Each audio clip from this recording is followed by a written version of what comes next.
Welcome, friends. This is Cyndi Silva. Good to be with you again. And I'm here with my dear friend Tina Zion. Hi, Tina. Hello, Cindy.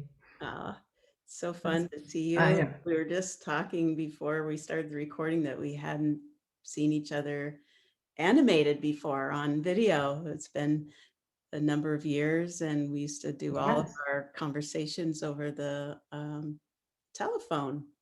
It was over the phone. Yes, it Yeah. was all audio. All audio. So Mhm. Tina was one of my first faculty members on the WIN network, and she was one of my big supporters in the day. And as a medical intuitive, she's an author and just such a fantastic teacher. One of my first teachers in that subject that really introduced me to medical intuition. Uh, Tina's program on the WIN network was called Soul Signals, which I just love the name of that. Someday, maybe you'll write a book with that title. Maybe it keeps coming up. So It I does. think I'm getting signals from my soul signals. Great. And I Yeah. was getting signals because I keep seeing Tina's name pop up in these major circles of thought leaders. And the latest is in the Shift Network. You're a new faculty member and offering a course through the Shift Network on medical intuition. And um, I just really love your approachability and the way that you make medical intuition um, approachable for everyone, a householder term. And I'd love for you to just let us know a little bit about how you came to become a medical intuitive and what inspires you to keep teaching and sharing your work around the world and through your books. Mm. I even while I was a Reiki practitioner and a mental health counselor too, that even when I was doing Reiki and working more and more with the energy and the human energy field, I kept getting thoughts just coming in continually that this level of working with each other, this level of assistance, this level of knowing, uh, needed to go out to the entire world, and I kept seeing the map of the world in my head, and until I got to wondering, what is going on here. I was just in my mind's eye always seeing the map of the world in different countries, and I had this strong yearning that I had to teach medical intuition in every single country. And it just kept just going on and on and on, over and over and over again, a soul signal, as I would call it. And when I was um, offering Reiki to someone one day, I was suddenly, I mean, it was spontaneously, I wasn't even trying, I was looking inside of the human body. And I say like an x-ray machine, but really it was really like a camera. um, so it was images as it really looks, and so but I call it like an x-ray machine, but it's really more like a camera. And that's actually a new thought as I sit here and talk to you about this. I hadn't thought of it that way until just now, but like a camera. And that we must take great care. The other thing that I'm hope to reach out to people is that we are truly very, very, very powerful. So we must take great care in how we use these abilities. So yeah, so it was really spontaneous, this working on a physical level, and then an awareness of thought and emotion, and the power of thought and emotion, and the power of thought and emotion affecting the physical. And one thing led to another, and so I wrote Become a Medical Intuitive, and then as soon as I sent it to the publisher, it was behind what I was already learning, and so I thought, well, I have to write advanced medical intuition. Excuse me. And as soon as I sent it to the publisher, I thought, oh no. Uh, and so, and happening again. so, yeah. So those two books are really about helping people to become healers for other people, but especially this medical intuitive way, which is not just really about the physical body, but a lot of people think when it's medical that it's about just the physical body, but it's so much more. Mm, true. Yeah. So in the work that you do, you help people become attuned to a non-physical sense that's Yes. always there and available, but we are often not aware of. And if we are, we don't know how to translate it. And I think one of the things you have to encounter with people when you train them is there's a fear there sometimes of opening to that extra. Yes. A great fear. Uh-huh. So if you'd like to speak to that, it feels like a big piece of your work in Hmm. initiating people into medical intuition is to get them in touch with this other sense. Mhm. Well, one of my goals is to help people not be afraid of the non physical realm because we are first and foremost non physical. We humans are actually non physical. We are an energetic being, and we just happen right now to also, our energetic being is within a physical body, but it's also our physical, but our energetic being is also so much bigger than our physical body. So I try to help people understand that they are already a non-physical being, because people will come to me and their biggest fear is they're terrified that they will see a person in spirit. And so I would want to tell everybody that we are spirit right now, however that is defined, but we are already spirit. So there's really no reason to be afraid of not, people that are not in a physical body, but are in a non-physical, having a non-physical experience. So it's really, really important to me to help people release that fear. I really want to normalize this for people, because I think the true balance in life is to have a foot in the physical and a foot in the non-physical at the exact same time. Mm. The exact same time. And I think that's the true balance of life, because we talk about, oh, we know we need to balance everything in our life, and we're out of balance or we're in balance. But I think really the true balance is, okay, we are physical and non physical at the exact same time. And the world is physical and non physical at the exact same time. I also like to tell people that, in my experience, the non physical world is a lot more complicated than the physical world. In fact, there's much more going on in my awareness. There's that word complicated. Yes, it is complicated. So I like, when you use the word human, right there gives us an indication that it's the non-physical and the physical, because the word hue is light and man is body. Ah, yes. So that is like the hue man is like an angelic kind of light meets We, form. yes, we are light. And so even you saying that in that beautiful, beautiful way, I hope will make sense to people also. It's beautiful. Hmm. Now, I remember this is years ago, but we had a conversation, and I think I remember you saying you come from a lineage of healers. Is that correct? My great grandmother, who I spent a lot of time with, um, she didn't pass on until I was 11 or 12. And she was a very active medium. She also used a regular deck of cards, like a regular playing cards. She didn't use a tarot deck. Um, And she passed on in her late 80s, and I was, 11 or 12. And so she was an active medium too, and especially with the mediumship, and I was active with the spiritualist church.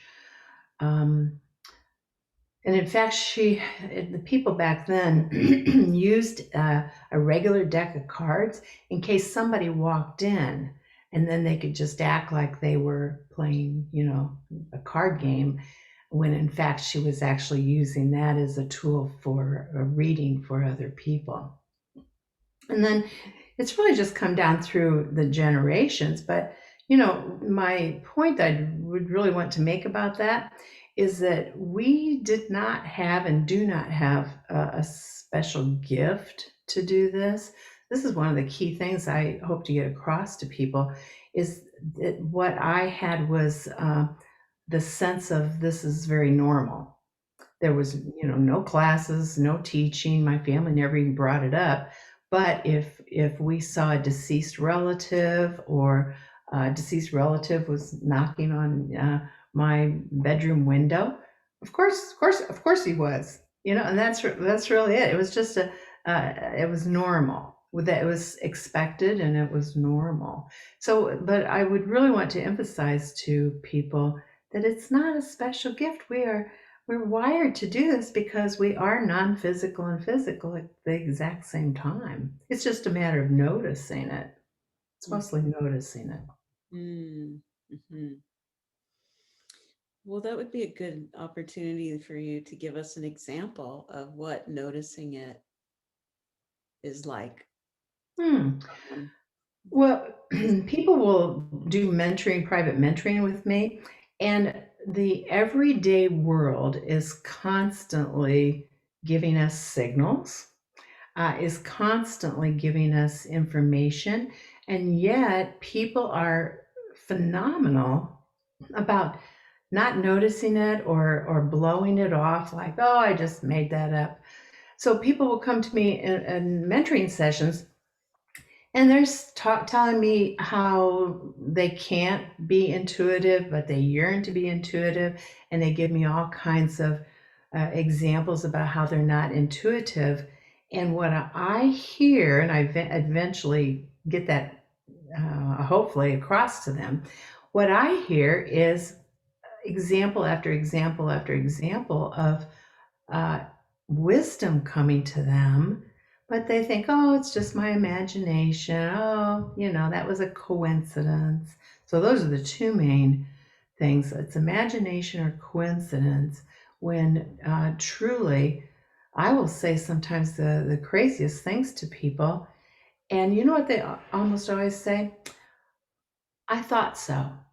Or, oh, that makes sense because. Mm, So see, we're already people that they try to convince me that they're not intuitive, and all I hear is example after example of how they are. They just don't recognize it as intuition. It's as simple as you're standing in an elevator and you number 4 jumps into your head, and the door opens and there's 4 people there. It's as simple mm, is that, because everything's energy first.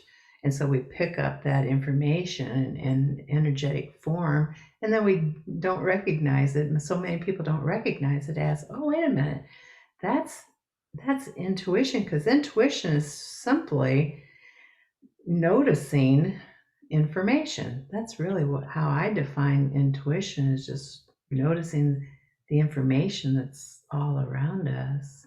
yeah, that's a really practical way to define Yeah. that. As you're speaking, I'm thinking of something fun that I've been doing in terms of recognizing in my waking dream, I call it. Like we have dreams when we sleep. Yes. If if I have a dream when I sleep about someone coming into my life and saying something to me when I wake up, I interpret that like, oh, that's information, what does that mean and how do I apply it? But in my waking dream, someone can come and say something to me and it's just part of the routine of the day and you don't acknowledge it as such. Yeah. But oftentimes I'll get a soul signal, like you say, I'll notice there's something here And so I will imagine that I just had that dream and woke up. Like, what if I had that dream and woke up and that happened? How would I interpret it? So it's the same Hmm. information coming to me through the subconscious. In some one case, it's when I'm sleeping, and in another case, it's when I'm awake. But it's still the same to me. It's just how I Mm-hmm. interpret it. Yes, yes. Well, one of the things that I would add, that when people arrive in our sleep time and our dream time during sleep, we are truly energetically making those connections. I mean, it is, to me, as real as you and I talking right now. If you and I came across each other in our dreams. In fact, my cousin, uh, he and I used to consciously play around with it, and he would say, "Well, let's meet at 2 in the morning in our sleep time and talk things over." And so, we would play around with that, and we thought it was playing around, but we were really doing it. Hmm. Yeah, Yeah. that's yeah. Well, let's go in the direction of your upcoming course. I'd love to have you share a little bit about that because it's going to be an opportunity to be with you over a duration of like 7 weeks. And so there's a Yes. lot that you will be covering in that. And you've been working on that, I know, diligently, putting all the material from your life's work together for this course. So, what was Mhm. that like for you? And what got fleshed out for you? You know, an invitation like this to be exposed on a bigger stage to um, I don't know, hundreds of thousands of people across the Mm. world has Yes. got to have some kind of an impact on you in terms of your growth. And what was that like for you? And did it bring anything up for you in terms of clarity of um, Mhm. where your life's work is going at this point? Hmm. Well, actually, my first two medical intuitive books are about how to do this as a practitioner, or how to do this as a healing helper in your family or with your friends. And when the Shift Network reached out to me and asked me, they asked me to um, create a course that was about uh, medical intuition for ourselves. So, not reaching out to help others, but to help ourselves first and foremost. And I had just written a book about that, and there's no way that they would know that. And that's how, again, that's how the universe works. And if we decide to notice these interconnectedness that is happening constantly. So the course with Shift Network is really focused on self-awareness, self-improvement, um, and taking more healing action for ourselves. Because I always tell everybody that I don't really want to talk about general concepts. I want to put out a piece of information, and then let's take some action. So there'll be some action steps, even if it's just for a couple of minutes here and there throughout the module, each module. But I like to put it into action, and my goal is to help people to become a powerful link in the system of the universe or the cosmos.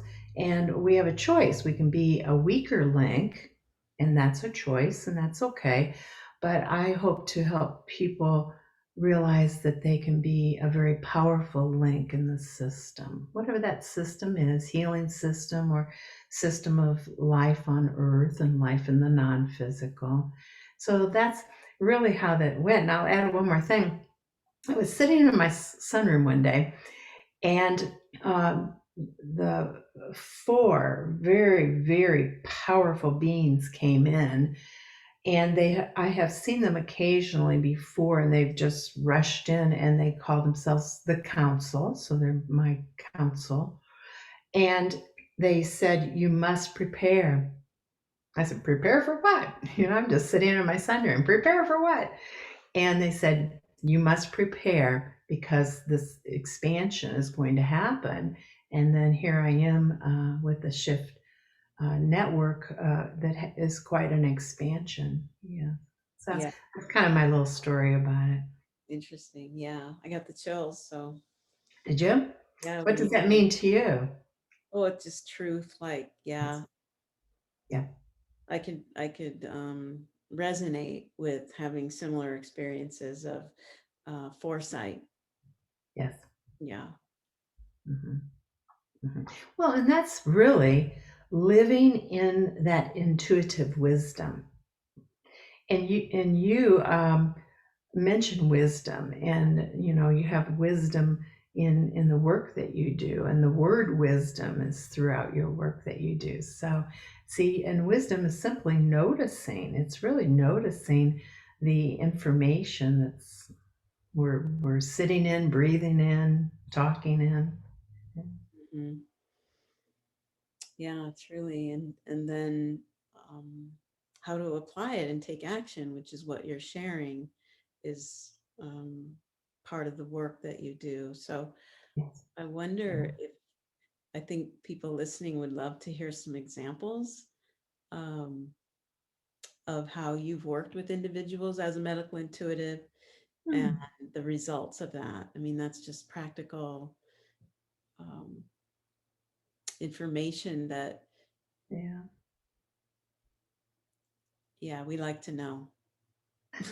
We want to know, like, if somebody came to you and they had an issue Mhm. and you were able to see something and bring the information forward and they were able to act on it and have resolution. I know that happens repeatedly in your work. Uh, Yes, yeah. Well, and what's different about my work too is that I often truly just give the individual a series of steps to do, and just be aware of whatever they notice with each step, but that those steps lead towards, a healing. So one example would be, see, I'm asking my group here what would be a good example. And one of them is this woman was having a lot of struggle breathing. And so I asked my guides, well, what do we do? And I could look into her lungs, and it just looked, oh, like thick and matted, kind of like matted and um, dark in energy. So, and slow, dark and slower in energy. And so I asked my guides, well, what are we to do? And they said, ask her what her color is that's most beautiful for her. Not that I tell her the color, that I ask her to mention, well, what is the most beautiful color to you? And she said a forest green. See, now that's a particular frequency of color, because color is really simply frequency of energy, certain vibrations of energy. And she said forest green. And I said, well, my guides want you to just breathe in and breathe out like you normally do. But now they want you to include, and just think of it, and the energy will follow, that you draw in beautiful, rich forest green, and inhale it into your lungs, and then exhale it, and inhale and exhale. This is I tell this story because it's a bit dramatic. And as she was doing that, I didn't really see anything coming out of her lungs, but the smell, there was a smell that began to fill the room. And it was a smell like old piles and piles of half dead flowers. And and it was getting so thick in the room that my eyes were burning. And and I was feeling like kind of congested. My eyes were burning. And so Were you in the same room with her, or was this remote? Yes, yes. No, we were. That was, and at that this example, we were actually in my office in the same room. That's a good question, though. And so she was doing that, and my eyes were burning, and she was just breathing this beautiful green. And I said to her, "Tell me exactly what the smell of flowers means to you." And she burst into tears and she said, "I worked in my mother's flower shop for, I don't know what she said, maybe 25, 30 years, something like that. And she said, we fought all the time. It was horrible." And she said, my mother has passed on now and I'm not in the flower shop." And so what she was doing is all I did was give her the step, and she was beginning her own healing. See, she was beginning her own healing. And then to complicate the story a little bit, her mother came in spirit and just zoomed in, because medical intuition often includes mediumship, what we tend to call mediumship. And so I told my living client about her mother rushing in. What that means to me is I suddenly had two clients. Mm. It doesn't matter to me if they're in the physical or the non-physical. I had one client that I was aware of, and then suddenly I had a surprise client. And so I just, helped in the interaction between them. And there was a beautiful healing in that way too. So there was a physical level healing of her lungs as she expelled all this stuff. And also another level of healing in this relationship. And so it was really striking. And so I love to share that one that comes to mind. Oh, thank you. Yeah, Yes. and it reminds me of Qigong, especially where you talked about Mm.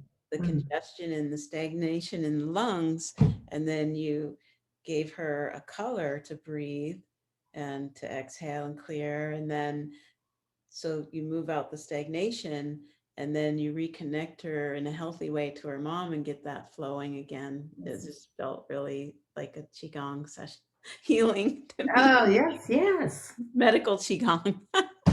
Medical Qigong. There we go. So when we were talking, it's so great that that came up because the Mm. topic, the title of the podcast is energetic wisdom, and my sense is, just now coming into my awareness, a little epiphany, speaking to you, is that when we work in the energetic realm, um, you can't really differentiate medical intuition from qigong because it's all energy, right? It's just Yes, different ways of defining how we work with energy yes, to remove blockages and reestablish flow. exactly, exactly. Because we're energy beings first. So the true depth of healing happens on the energetic level, and the physical body then responds.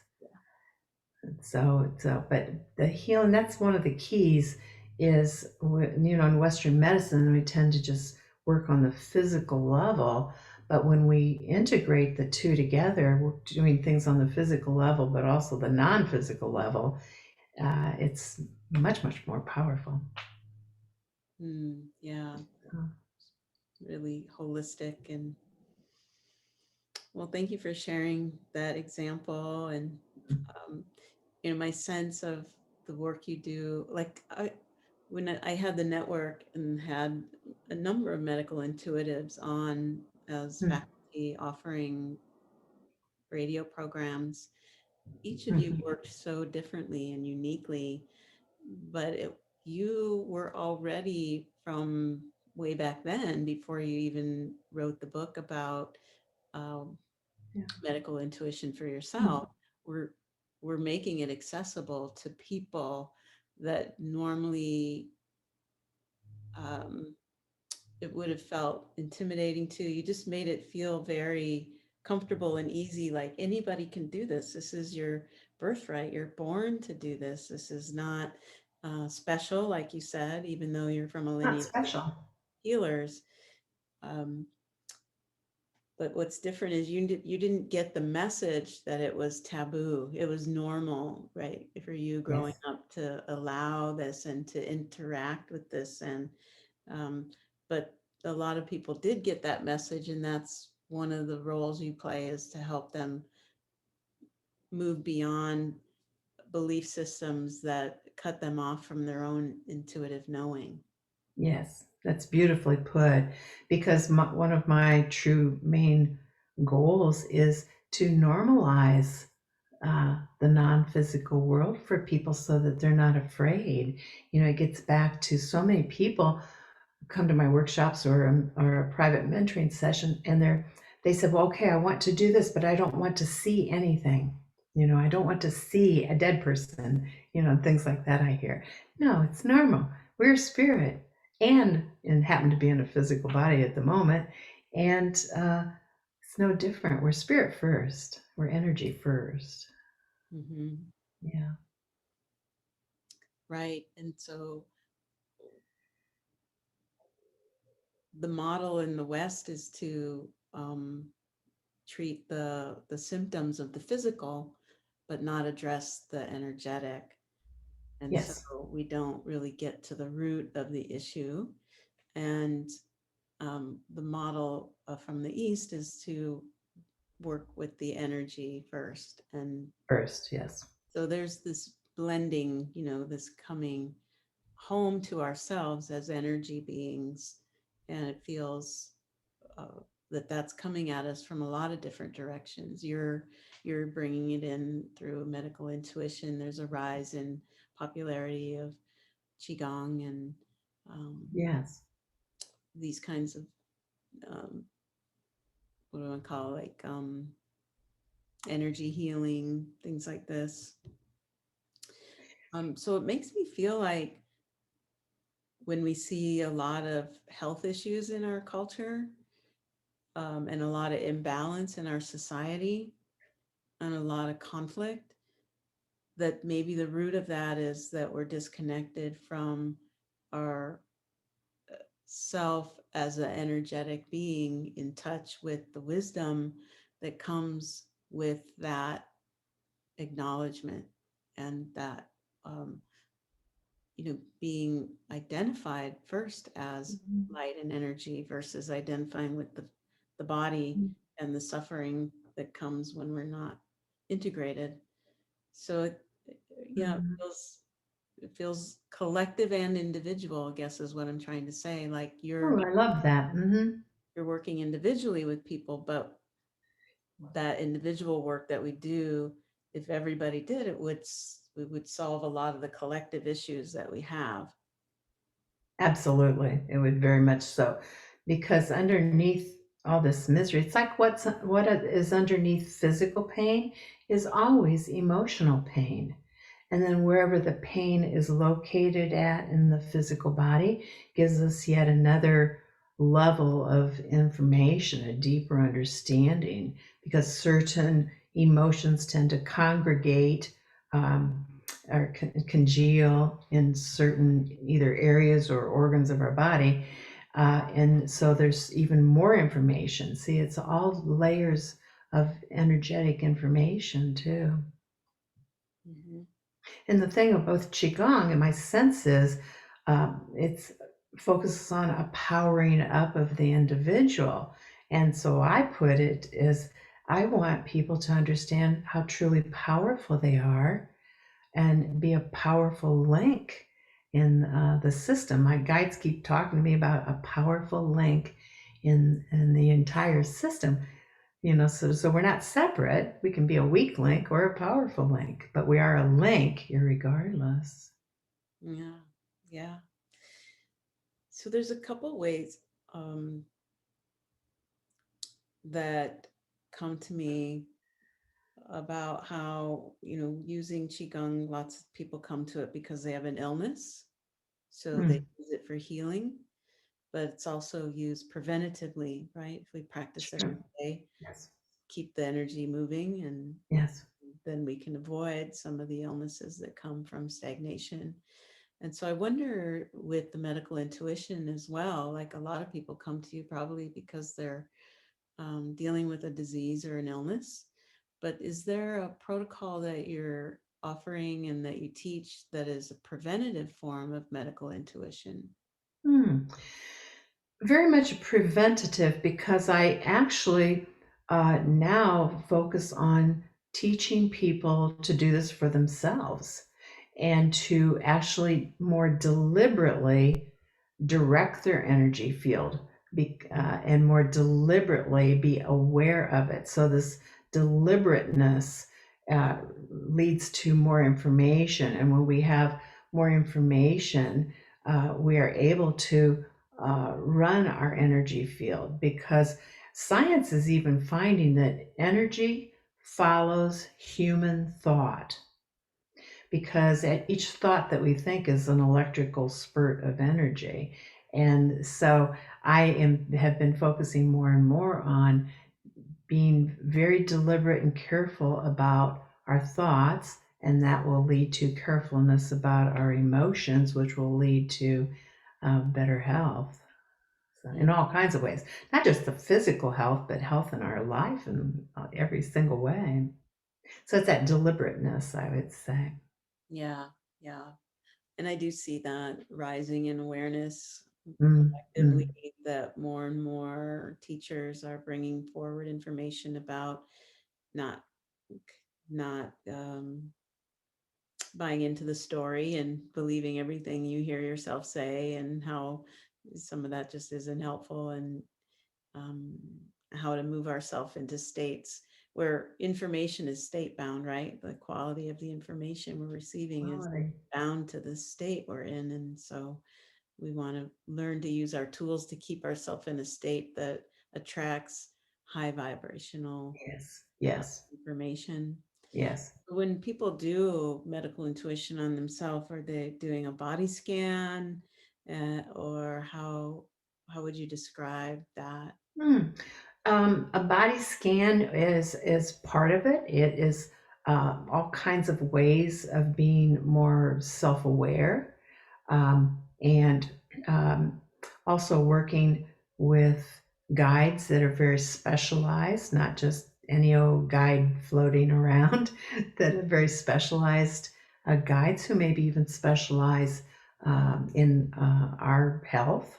There's all kinds of, so I talk about how to draw in specialized guides and for different things. It's like here on earth, as below, so above, or as above, so below, that there are specialists, and I want to work only with specialists. So the most advanced level of awareness. That makes sense. Yeah. Yeah. Reaching out for that help, that the assistance that's always there, that if we're not aware of, um, we feel sort of on our own, alone. Yeah, and see, I want people to be more aware and yet more deliberate in what they do with their own health. So be more in charge. I hope people, I hope I help people to get more in command of themselves, more in charge of themselves. So that's some of that preventative that you brought up, a little bit ago. Yeah. Hmm. Empowering people. Yes, yes. Yeah. A lot of people don't realize that they are powerful or they could be powerful. Yeah. Yeah. Well, I'm compassionate towards those people because they haven't all been given the messages, No. the right messages. They've been Or they given, haven't noticed them. Yeah, yeah, but or notice them, but yeah, haven't. don't notice them. Yeah. So let's talk about your website where people can find more about you, and Oh, yes. where you're traveling to next, since we'll be seeing you traveling about the country again and the world, perhaps. I hope so. That would be good. That would be good. My website is easy to remember because it's simply my name, tinazion.com. And there, will be a better description about my books and the new book coming out October. And what else? The live workshops. I have a recorded workshop too. The Shift Network. My course starts next week, but it's recorded, so it really doesn't matter, and that's part of this new world that you and I were talking about earlier, that things are recorded, and look how we can unite together here visually and in a thought form. Um, and so things can be recorded now, and so people can fit it into their own time frame when it feels right to them. And so I love that. And a lot of people I'm realizing don't realize that Shift Network records everything, and so they can fit it into their life. Yeah, that's nice. You can go back Yeah. and redo the course in a couple of Yes. years if you wanted, because Yes. it's Yeah. for life once you purchase. Well, I love that we got to see each other Hmm. in animation, and I know. we're one step closer to meeting in person. Someday. We almost made it last year, but Uh-huh, not I quite. know. Well, next time you come to 1440, you definitely look me up. I'll come drive up to find you, or you can Oh, come I'd be so happy. That would be visit great. me at the beach. That Love would to be host great. you. Have you meet the community here. They would love you. I mean, it's very So, special. yeah.